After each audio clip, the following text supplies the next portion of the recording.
And when COVID caused the audiences to vanish and performances to stop, how did SoCal's most revered musicians keep the creativity and music flowing? Phillip has one artist's solution to make music and new fans in the middle of this pandemic. Barry Perkins is the principal trumpet player for the Pacific Symphony, but for months he's had no one to play for because of the pandemic. So he decided to get creative. I record for movies and every time I'm looking up at the screen, I was like, wouldn't this be great if I could incorporate trumpet? And I always have these ideas when I'm playing on these soundtracks. Recording for movies is a bit of an understatement. He was in the trumpet section for Kobe Bryant's Oscar-winning short, Dear Basketball, and he played on the 3 recent Star Wars films. A surreal experience for a man whose first recital in the 5th grade was playing Darth Vader's theme. We kind of just had chills, and we all looked at each other. I can't believe we're here. I can't believe we're playing the main title. He started simply. If he couldn't shoot the video himself, his family chipped in. I got to use the folks in my bubble.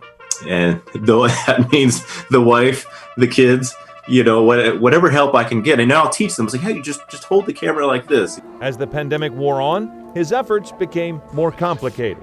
If you are watching this message, that means it's 2020 and you're in the middle of a pandemic. Sometimes placing himself into familiar movie scenes with a slightly different take.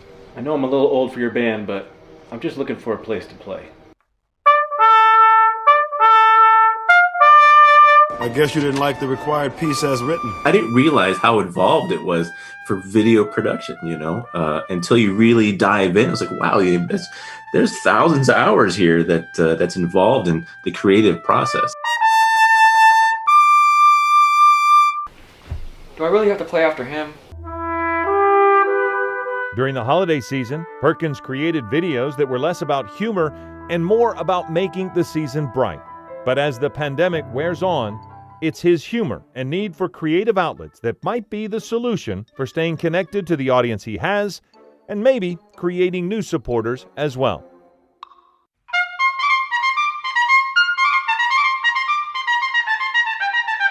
Even if they don't like classical music or they've never heard these pieces, hopefully I'm grabbing their attention. And hopefully with that, they'll come check us out when we're back. However we can make the connection, however we can get people in the doors, I'm happy to be a part of that. You don't want a trumpet lesson, do you? Phillip, ABC7 Eyewitness News. The value of creativity. He is talented. What a great story.